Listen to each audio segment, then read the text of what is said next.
So today I wanted to talk a little bit about parrot behavior and what to do when you first get a parrot. As you can see, the behavior of this little guy seems a little like, he wants to come out, he wants to see you. What do you do when they're doing this all day and you can't let them out and they're not resting?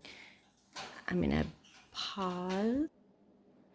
So here we are at my little station that I've set up for them.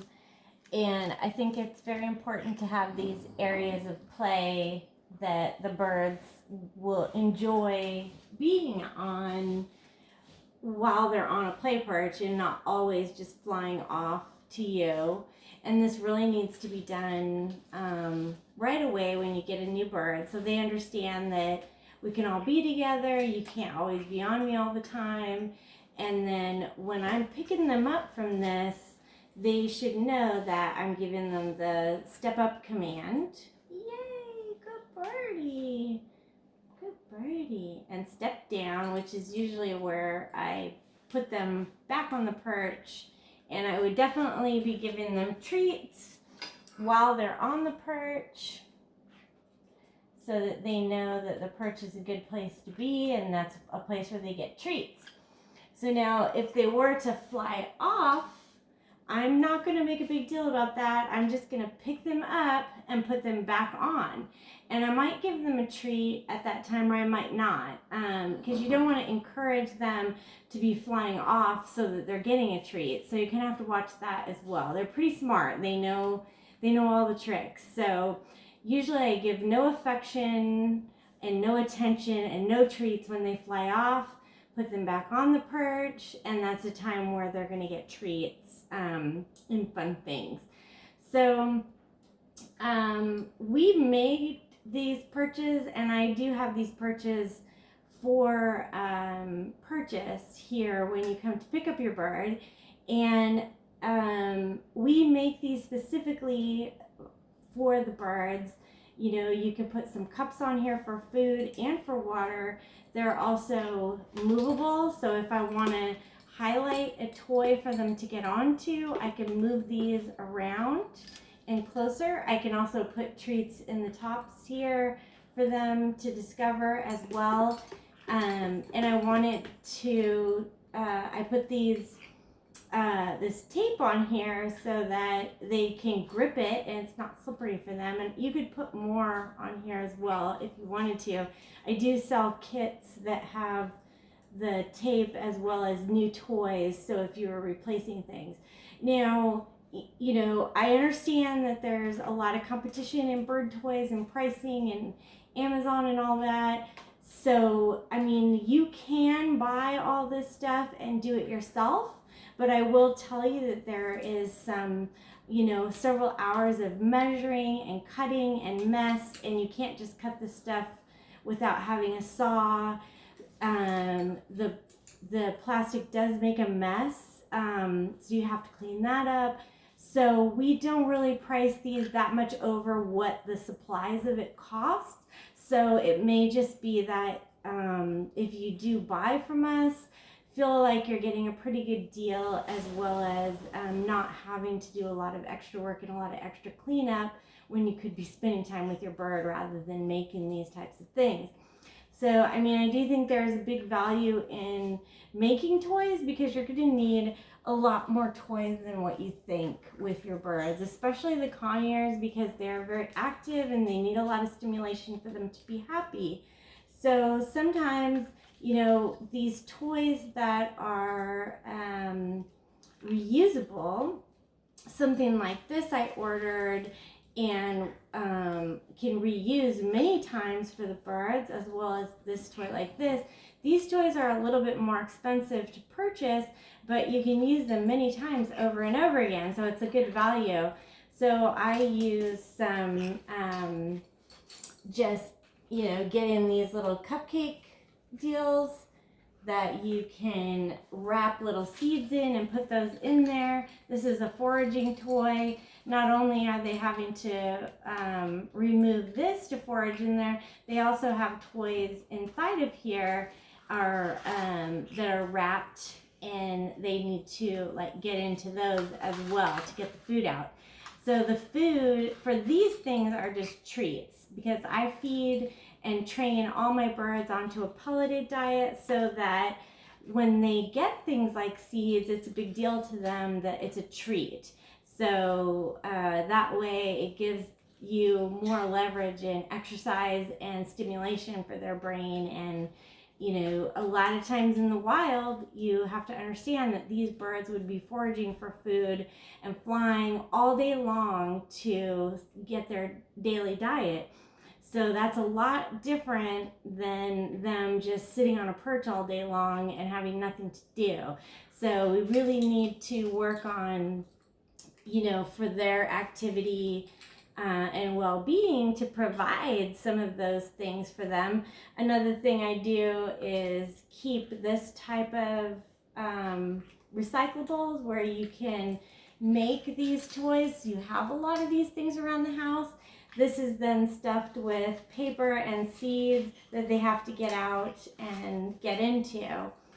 I have this kind of plastic basket down here because it will make it so that as they're foraging for these things, if they do fall down here, they can go ahead and get down here and get those things. And you can also put things in here for them to forage.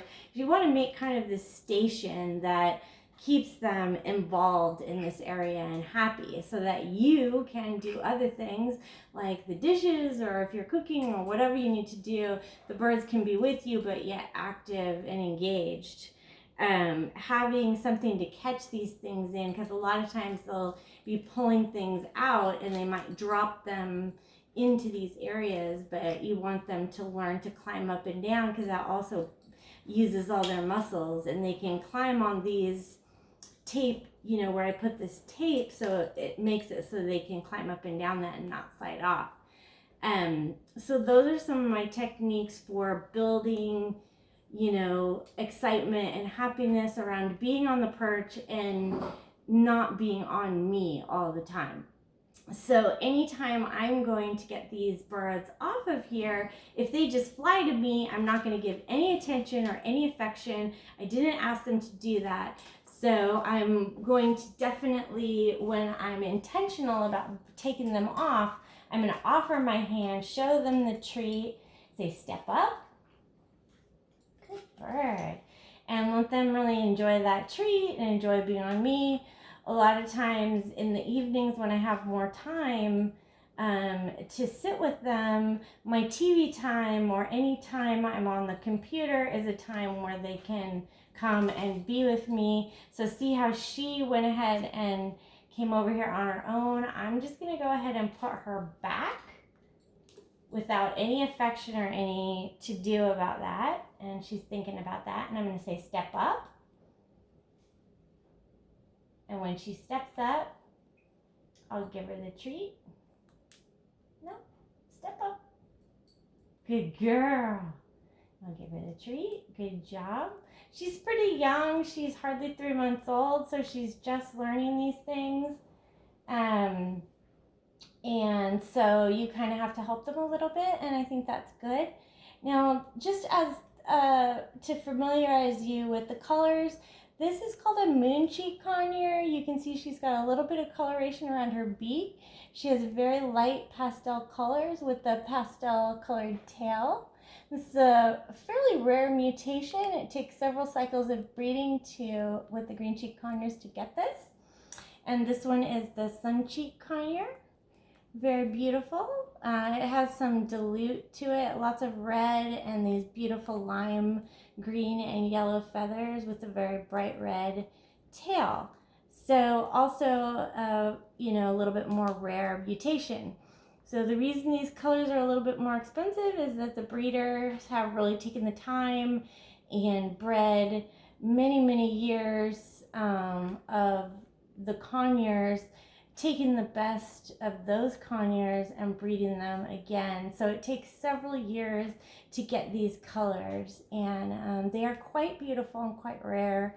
And so that's the reason that they are, a little bit more expensive than maybe some of the you know, if you see a green cheek conure, that's just the regular normal color.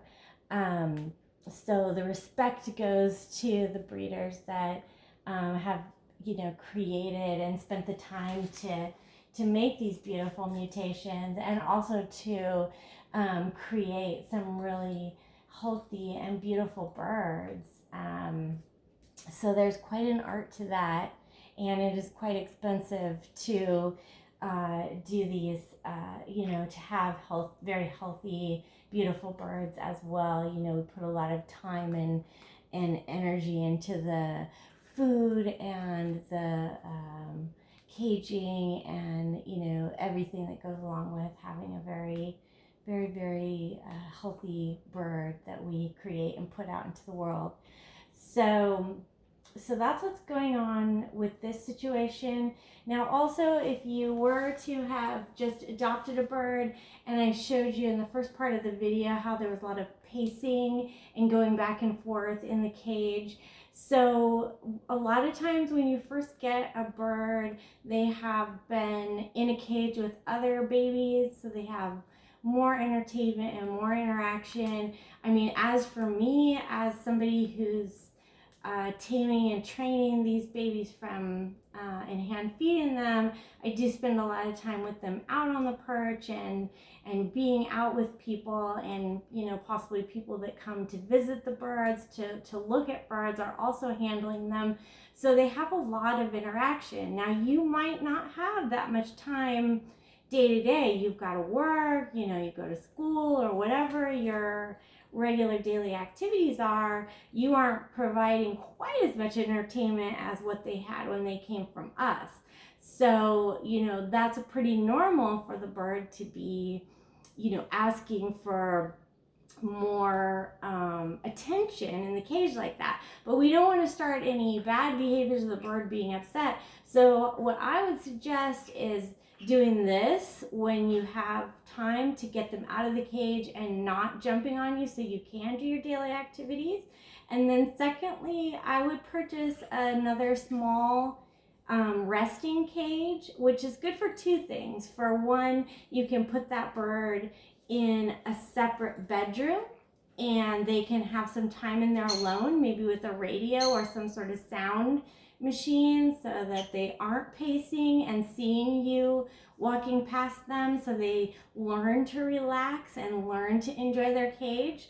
In the cage, I would also put in the bottom of the cage, you know, different, you know, new toys and foraging toys for them to play with. But a lot of times when you put them in a separate room, it gives them that chance to rest and sort of rejuvenate and not have that anxiety of seeing you wandering around and not paying attention to them. So it's sort of teaching them to learn to sort of self-soothe and self-entertain at those times. So I think that's really important. And as your bird starts to get to know the family routine and everything that's going on during the day, they're going to expect those times of downtime and times when you don't have the time for them, and they'll be more happy in their cage, and then happy when they know, you know, okay, now it's time to come out and maybe hang out while we have some TV time or some computer time or whatever the case may be.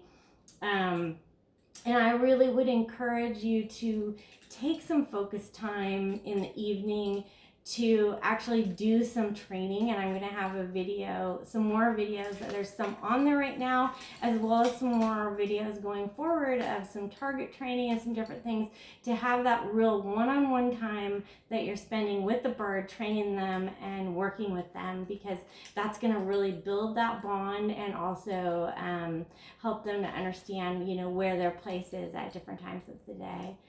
So anyhow, so that's my suggestion, especially for people bringing a new bird in the house. You know, don't over spoil them, don't hold them all the time, don't play with them all the time.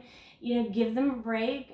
With the separate cage, sometimes it's good if you guys are up really late. I mean, birds need a good 12 hours of sleep, so to put them in a quiet room or a dark bathroom or something like that from, you know, evening time up until they go to, you know, get up in the morning is also really good for them. So think about those things as you're working with your new bird and have a lot of fun.